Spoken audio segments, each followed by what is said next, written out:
Hello, hello, hello. I'm Samson Folk, and you're listening to another episode in the short podcast series I'm doing about why people love basketball. Today, one of my favorite writers, Yasmin Duale, she writes for Yahoo Sports for Complex, and she's part of the Dishes and Dimes podcast. She does some of my favorite work covering the league, and I always appreciate her insights. Today, we're discussing pageantry. This is a really great episode. We had a lot of fun talking about it, all the different ways that pageantry shows up in the NBA. So, I hope you enjoy the episode. It's really good. Payroll, Simon, say so. Homicide, case closed. Set shots, take those. Don't pimp, make hoes. Yasmin, what is your favorite thing about basketball?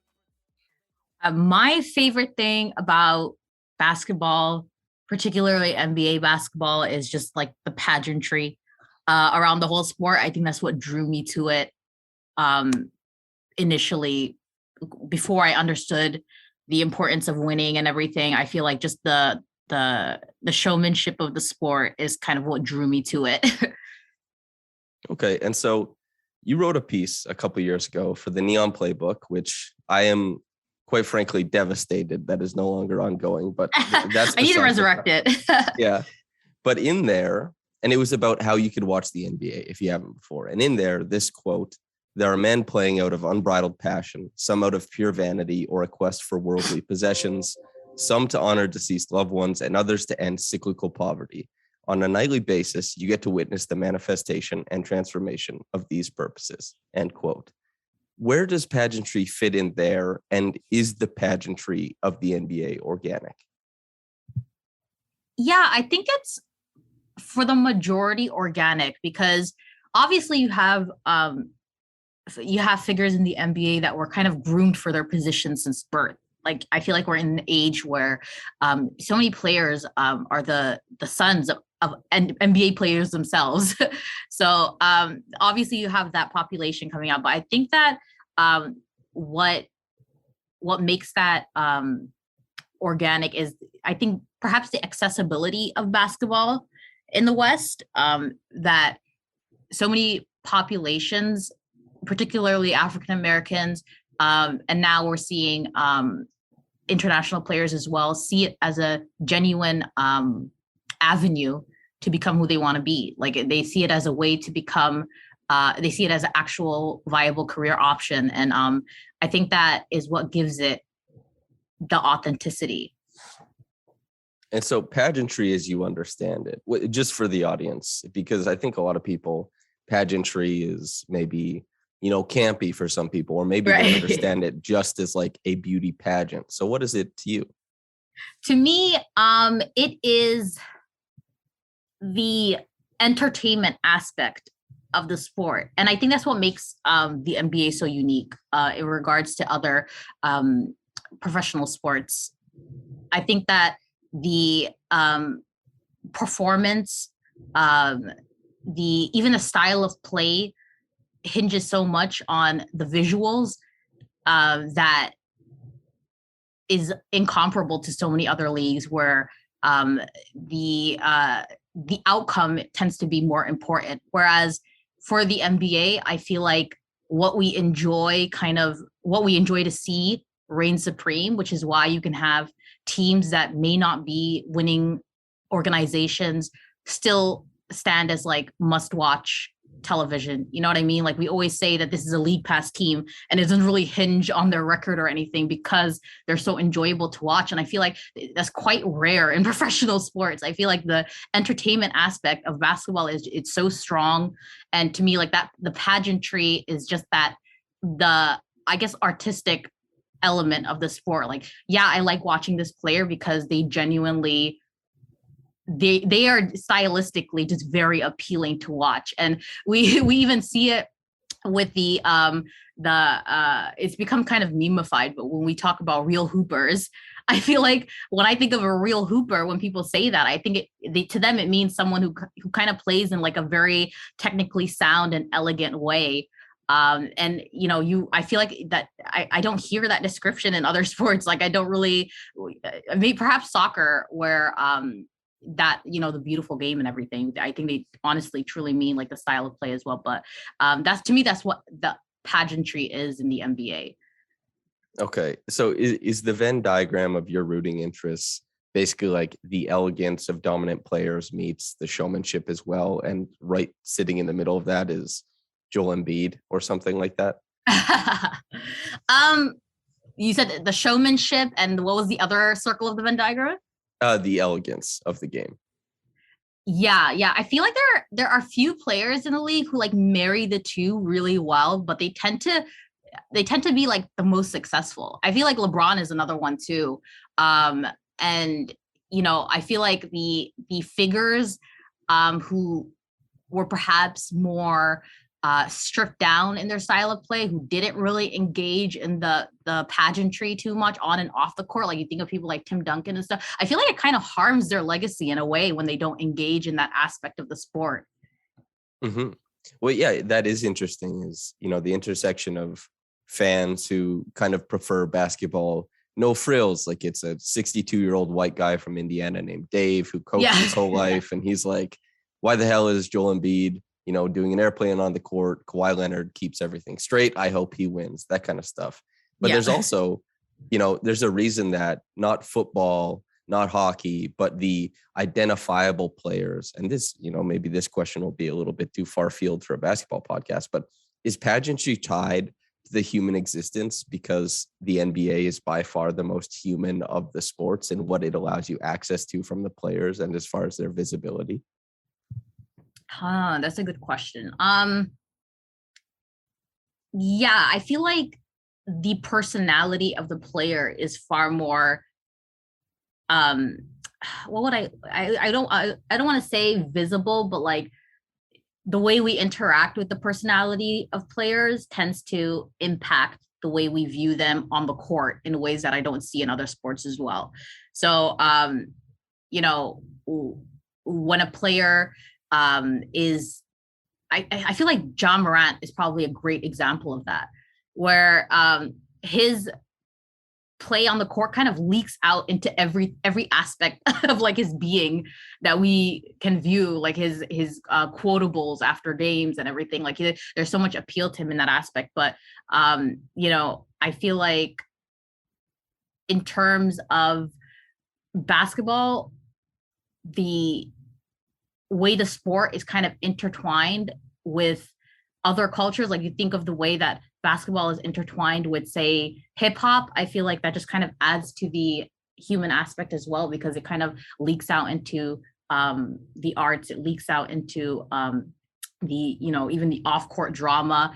The players are looked to as in ways that I feel like we don't treat other, they're looked at as kind of cultural representatives in a way that I don't see otherwise. Like you think of the way we look to them during times of unrest, you look at the way we look to them for their commentary in regards to politics in the arts. Like you think of the fact that Kareem Abdul-Jabbar is like a accomplished writer, in this day and age. Like, I think it is tied to the human condition. Now pageantry, I think I really, when you told me that's what you wanted to talk about, in being very familiar and being quite a big fan of your writing, I knew exactly what you meant. And I was able to identify what was my first example of pageantry in the NBA. And I've been watching since I was a young kid. And I thought Shaq putting a phone in his shoe, dancing with the Jabberwockies, and making a rap song about Kobe saying, "Tell me how my ass tastes," like all that different stuff, while also being undeniably one of the most dominant forces in the NBA. Who is your first example of like overt pageantry in the NBA? Because mine is Shaq, I think. Let me think. I think it would be I think it would be Allen Iverson. I think that Allen Iverson not willing to compromise like any aspect of his personality, his culture, not willing to compromise that for his job, and kind of bringing that to the court everything from his having his hair braided courtside whilst on the bench. His he kind of triggered the dress codes for the league and everything. I feel like that was kind of the start of something, and it's what sticks out to me from my childhood. I think that's the aspect where that's the time where I think that the interest in the NBA kind of it kind of reached a new peak, and it kind of just it continued to ascend over the years, and we're at a time where it's kind of reached like a different level in its entirety. But yeah, that definitely sticks out to me as a moment where I'm like, okay, this is a very different league. And performance wise, I think it would probably be Vince Carter's dunk contest. I think that was another aspect to me where it was like an event that was just so culturally significant, but it had nothing to do with like professional basketball, like the on-court play. Yeah, definitely. The it's over, like Kenny screaming in the background, Vince Like Carter. where else do you see that? What other sport do you see that where all-star weekend event is considered like a defining kind of moment of the sport? Like that's nuts to me. Mm-hmm. So with Vince being probably, that dunk competition, all 50s, everything was perfect. It was just so quick and to the point, boom, boom, boom, everything. And then he's doing the motion of like, it's over. Kenny's screaming about it in the background. But I'm curious what you think about failed pageantry in the NBA, which is like as big a thing, because especially in the internet age or Shaq in a Fool age, when we think of Scotty staring down Jaren Jackson Jr. and then trying to dunk on him before he gets absolutely blanketed at the rim. If we think about Nick Young turning around and, signaling like that's a bucket, that's 3 points as it rattles out behind him. Like, what is failed pageantry to you? That failed pageantry to me is like, yeah, it's entertaining and you laugh at it. We see some moments that are like truly hilarious, but to me, it's like, it's kind of, I don't know, it's kind of punk. Cause like when you Yeah. when you engage in pageantry, you accept that there is the chance that you will like kind of fall flat on your ass. And like that the devotion to that, I feel like any other person would otherwise just kind of disengage from it if there's a chance that they can be humiliated, and that like a humiliating moment can kind of define their career. Even like it can go as far as that. And I think that risk in of itself shows that like this is something that's so important to the sport, because yeah, you have misplays and highlight reels, but the ones in the NBA are like particularly human.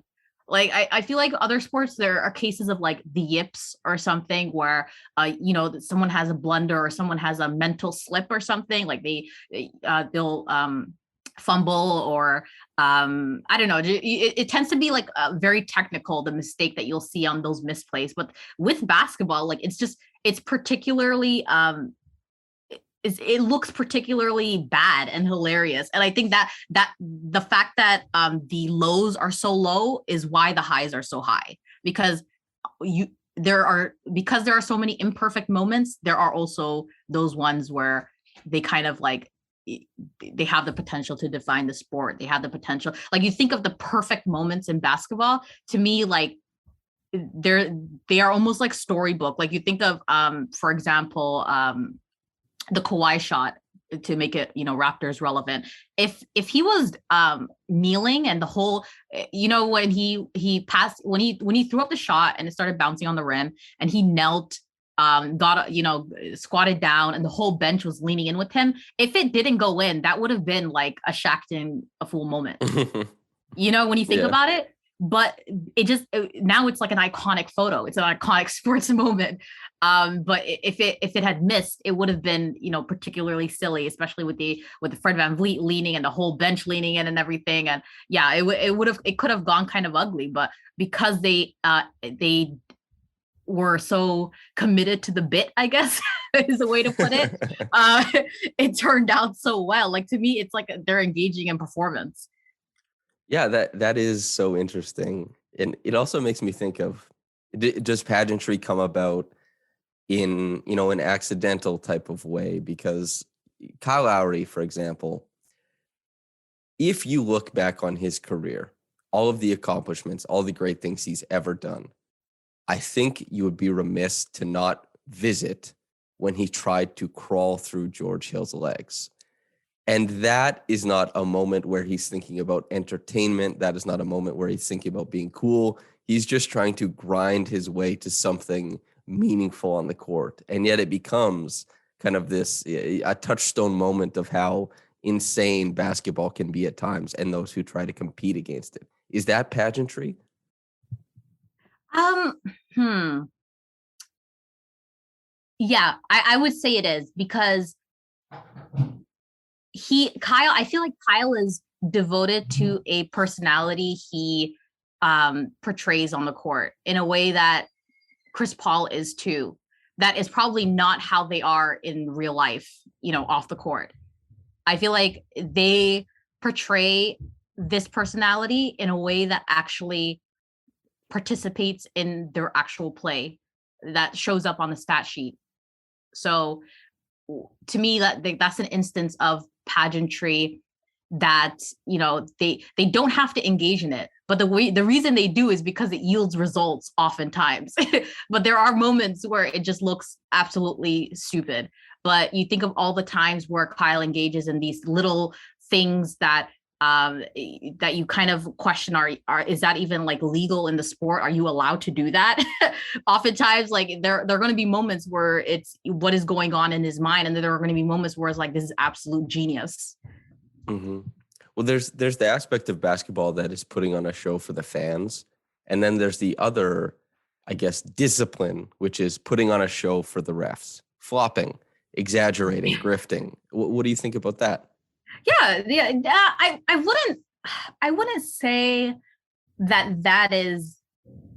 I wouldn't say that is pageantry, because I feel like that has a very linear and Right. kind of determined impact on the game in real time. Like I feel like flopping convincingly is a skill that so many players strive to attain, like no matter what they say. I feel like convincingly flopping, being able to sell contact, is something that they all strive for.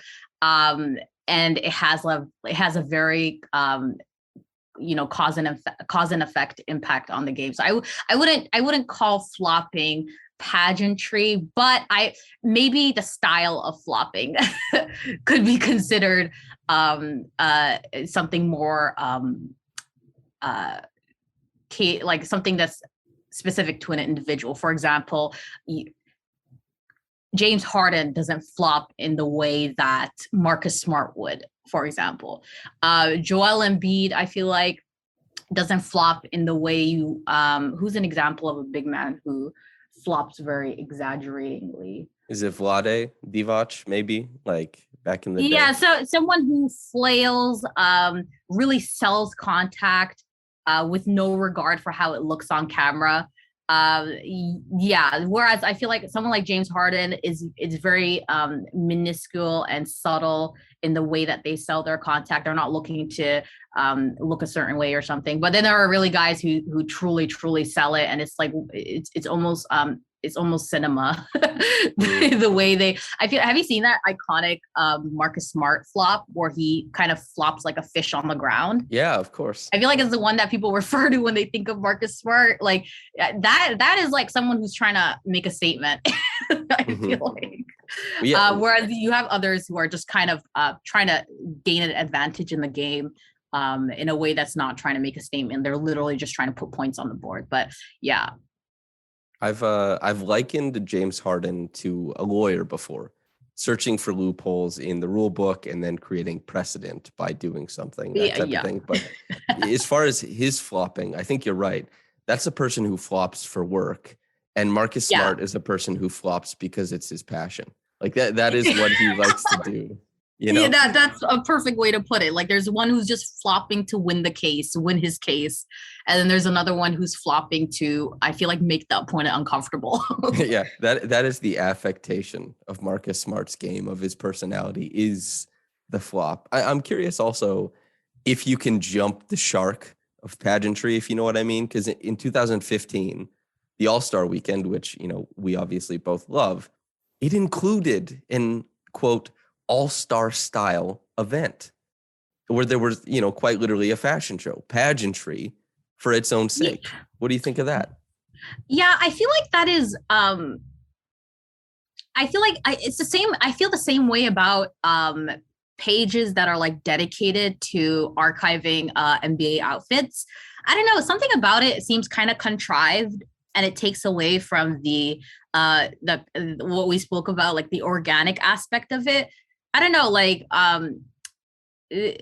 I feel like when it's forced and organized, it feels less real and natural. And I feel like the when it's real and natural, its progression and transformation over the years is very fluid. But I feel like when they try and stage these things, I don't know, something about it feels quite I guess stale. It feels like the league, it feels very capitalist, I guess, is the way I can say it. It feels like the league is is seeing that, oh, this is an aspect of the game that appeals to an audience. How can we organize it and monetize it in a way, I guess?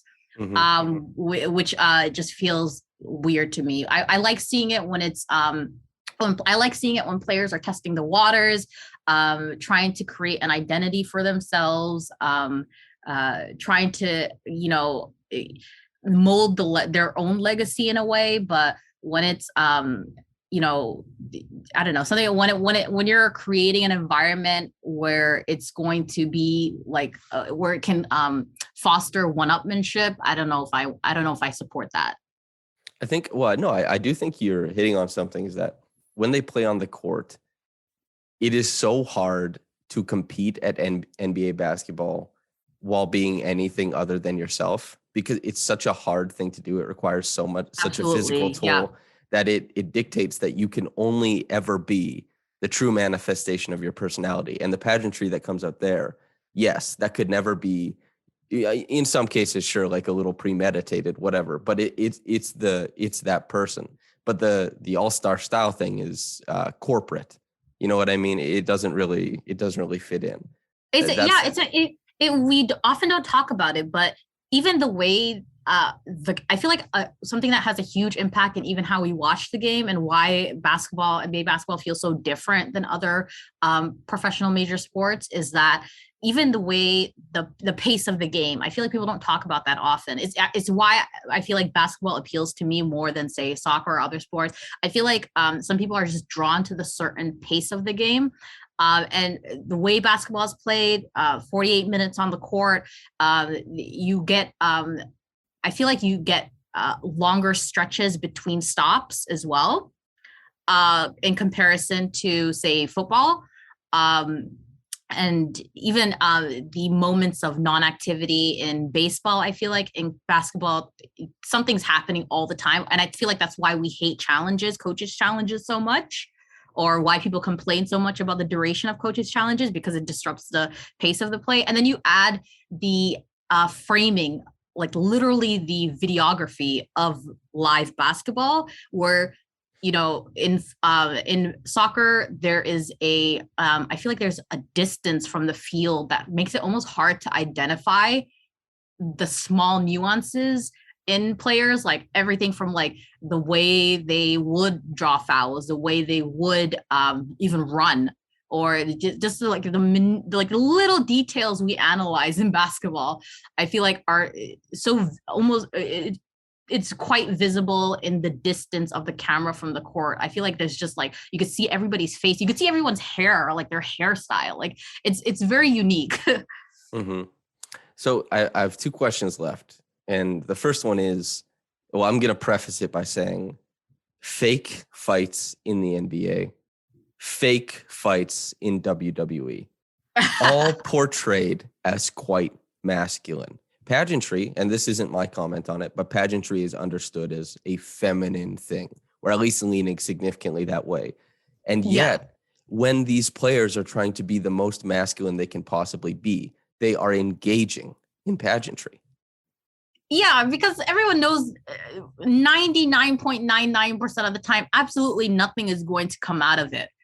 So I feel like they might be doing a little bit, it might be their attempt to do a little bit of, I don't know. I feel like perhaps because pageantry is considered such is socialized to be feminine in society, that maybe they're trying to counteract it, but they just kind of inadvertently end up adding to it and engaging in it further. But yeah, like I never see a fight and not try and stop myself from laughing. I don't know why, but most of the time, like when something happens and they immediately turn to confront somebody, it's very natural.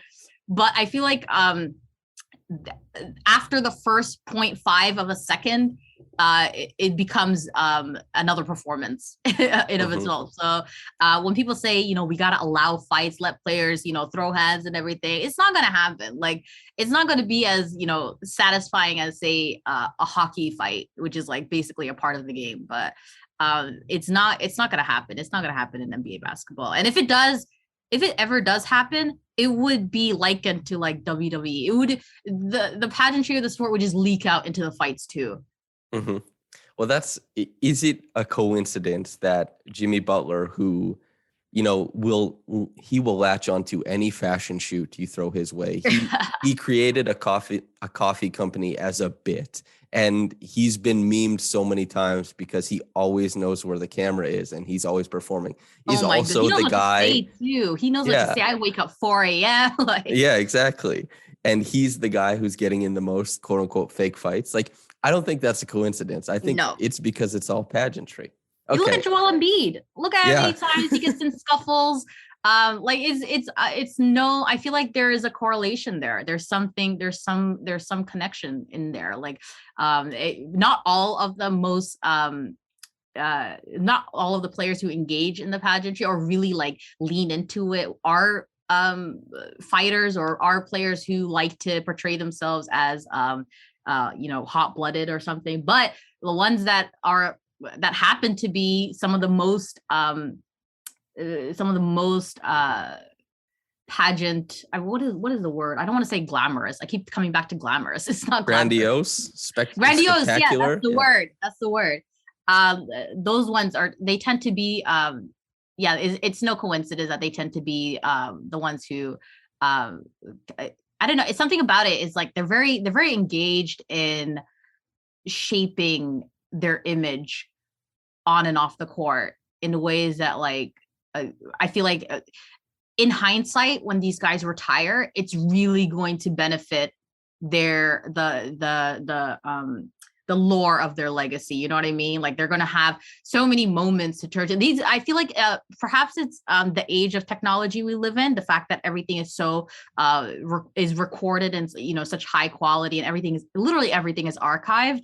I feel like players today in the year 2022 are so aware of that, and they're using it as a tool to kind of add to their, I guess, all-time status as well, because that's something that's so important. I feel like to today's players, like they come into the league determined, not just to make a living as an NBA player, just, live out their dreams. They want to be the best of the best, and they're willing to engage in like absolutely anything to help their case down the line. Mm-hmm. Well, I think also when you look back at in concert, Michael Jordan and the NBA crafted storylines, crafted narratives where it was like Michael was the hero of the NBA and other guys like Charles Barkley were positioned as villains. Like that is pageantry. And it was all about curating, this superhero style for Michael that made him super easy to cheer for, that helped balloon the popularity of the NBA. I think that's, it's absolutely super cool. We're seeing it with the Nets and Philly even. I'm really interested to see how this kind of how it pans out over the next couple of years with, the playoff rounds and everything. I'm interested to see how it's framed in the media, because all sides are engaged. Like it adds to viewership. You see programming that, the NBA has a hand in stoking the flames of these rivalries, because it ultimately helps their product. It helps the draw of their product. So I feel like that's the talk of the town right now. That's going to be something that that's going to reappear constantly over the next, I'd say, 2 years. Mm-hmm. Well, Adam Silver started high-fiving everyone in his vicinity when he saw Joel Embiid post the "My Biggest Hater's Funeral" Oh my meme. Like goodness. he was like, yes, good. It's happening exactly the way we wanted. And that kind of leads me into my last question. It can be as many as you'd like, as few as you'd like. It could be one, but your pageant kings, queens, persons of the NBA. Let's think. Uh I'll give you a bit of an unorthodox Oh, wait. pick. LeBron brings books that he doesn't read. While he's sitting on this like the stationary That's so bike, he's on page crazy. 1 for weeks. Oh my God. Yeah. Anyway, sorry. Go ahead. Oh, But do you remember pageantry. when I think it was Taylor Wilkes asked him about like his Yes. favorite part or something, About and he starts Malcolm riffing. X, and he said he was a very smart man, and that's his takeaway from Malcolm. Okay, LeBron, please, brother, my guy. No, that's a great example. Huh. Okay, so yeah, my one of my picks is a bit unorthodox, but that's going to be Nick Nurse. I feel like Nick Nurse is theater. Nick Nurse is camp. Nick Nurse is doing the most that I think a coach can do from their vantage point on the bench. Like I can't think I watch a lot of NBA basketball. I can't think of a coach who's as involved or who's as like the camera always finds Nick Nurse in ways that I don't think is the case with other coaches. I watch other broadcasts. You'll see the coaches a couple times, and it's usually within context. They'll turn to Nick Nurse just because he looks like he's struggling. Like he's squatting, he's bent over, he's red, he's yelling at somebody. He's like there's always something that I think it's when you like he's such a chill guy as well. Like you know, you look at his post games, he's like strikingly laid back. He's never really panicking. There are times where he'll call out guys, but even then it's done in such a casual and non-combative way. Whereas you say you have you heard like the quotes from Frank Vogel recently when they were approaching the trade deadline? He had some very ominous kind of things to say about Russell Westbrook, Which is recently. hilarious. Yeah, which is hilarious. But I can't imagine Nick Nurse ever doing something like that off the court. I feel like he saves it for when he knows it's where when he knows he has the platform, when he knows he's most visible on stage. So yeah. He's so that's my my most random pick. But as for players, Joel Embiid is an easy choice. He's someone who engages in the pageantry and like just thoroughly enjoys it. To him, I feel like that aspect of NBA basketball is probably just as important as playing on the court, as just being an MVP candidate. I think that he just has a genuine enjoyment of it. And who is another player? Giannis. How can I forget Giannis? Giannis is like Giannis is the protagonist in like his own story. Giannis is like the chosen one in his own tale. And he leans into it. Like everything from even the branding of his shoes. Like he's someone who has leaned into even framing himself with we love to remind people of the fact that Giannis is a Nigerian man. He's a Yoruba Nigerian man, but he's someone who has leaned into the Greek mythological aspect of his of being a Greek national and everything. But I feel like he's a great example of someone who engages in it in a very unique way as well. Like it's very kind of no nonsense, but also very, very storybook. And I believe he has like a Disney movie on his life coming out that he's been working on for years. But he's another easy choice to me. And I have an example of a player who doesn't really engage in it at all, who's kind of like who seems thoroughly uninterested, and that's Jokic. Yeah. I feel like Jokic just does not care. He spends his off season in Serbia, like just away from the cameras. Like he's not going to be posted up in LA. I feel like Luka is even more visible than Jokic. I feel like Luka is someone who's going to grow to really love that aspect of basketball, but Jokic is someone who's just uninterested. Wait, the interesting thing about Jokic is like there's, they talk about like there's two Americas, two Canadas. It just, you look at what Jokic is doing in the offseason and he's riding like chariots and stuff like that. Just and Austin Rivers, he's such an enigma because he doesn't want to be known, that Austin Rivers says, "Oh yeah, I can't work out with Jokic because this is what happens." And he's listening to like this Yeah, yodel ass music, like just yeah, blaring while he lifts weights. And it's like, is this guy real? yeah. It's weird. Jokic's willingness to like not engage in it at all kind of adds to it too. A Where mystique. I feel I can players really withdraw from it? I don't think so. I think it's just like a reality of playing basketball, playing professional basketball in the NBA. I feel like it's just a part of the game that you can't really avoid. Even like um, the nonchalance of his on-court play. Like I always compare Jokic's passing to kind of like a blind person playing the piano. Something about it is I don't know. I don't even know why it reminds me of that, but just something about it. He seems very there's like a lack of like the concentration you'd expect. Like, have you ever noticed how it? I don't know if you saw that highlight reel of Kyle Kuzma's no look passes. Yeah. Yeah. That's like a very there's a lot of effort going into his no look passes. Whereas with Jokic, there's like a disconnect between like the mind and the body or something. And perhaps it's like his experience with water polo. Maybe it impacts his style of play. But yeah, Jokic is an interesting one. Yeah. Jokic, when he makes those passes, he's doing it genuinely to fool the defense. And Kuzma, it's 100% because he knows the camera is like transfixed on him.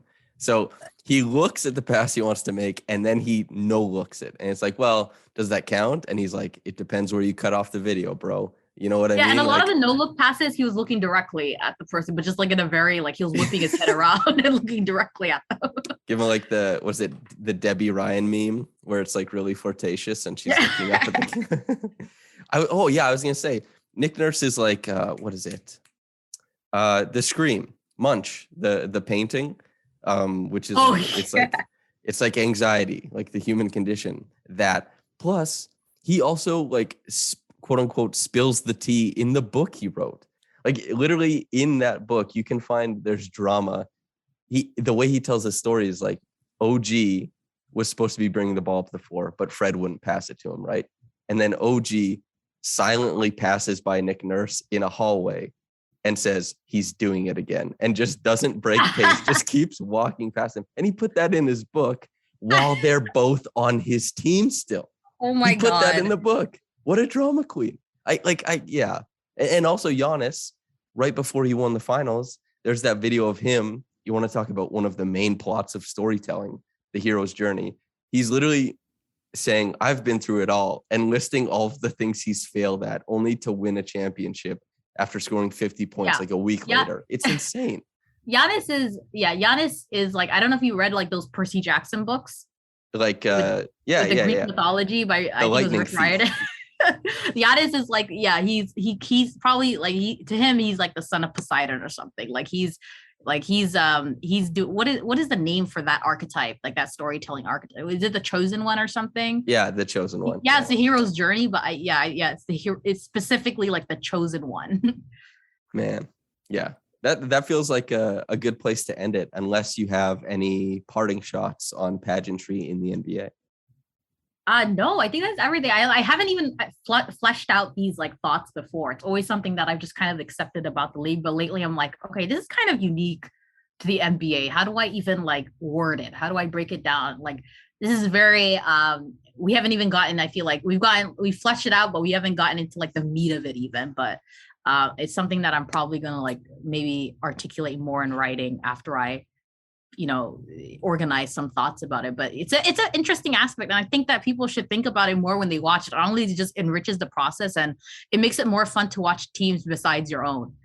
Mm-hmm. Well, the most interesting aspect by far, and one that I think probably would require like an actual honest to God thesis paper, is the intersection of the style of like pageantry in the NBA and how it correlates to winning basketball. The same way, aesthetic, entertainment, like where those meet and how often that leads to success. That you have to deep dive into so much stuff, but that is like the question around the subject, I think. Yeah. Yeah, no, that is definitely like thesis paper worthy. Hmm. Okay, Yasmin, is there anything you'd like to plug before we get out of here for the listeners? Yeah, Dishes and Dimes podcast, of course. You can catch us Mondays talking about the ongoings of the league every week. And you can see my writing in Yahoo Sports Canada and Complex Canada. Perfect. And for the listener, you've heard Yasmin on this podcast before, but well, I guess if you haven't, another co-sign from me. She does some of my favorite work covering the NBA. I think it's incredibly unique and insightful. And honestly, I cannot recommend her work enough. So please go follow her on Twitter and read her stuff and do all that. So Yasmin, thank you so much for coming on. Thanks for having me. Okay, listener, thanks for tuning in. Hope you enjoyed it, but whether you got into this in the morning or at night, have a blessed day and goodbye.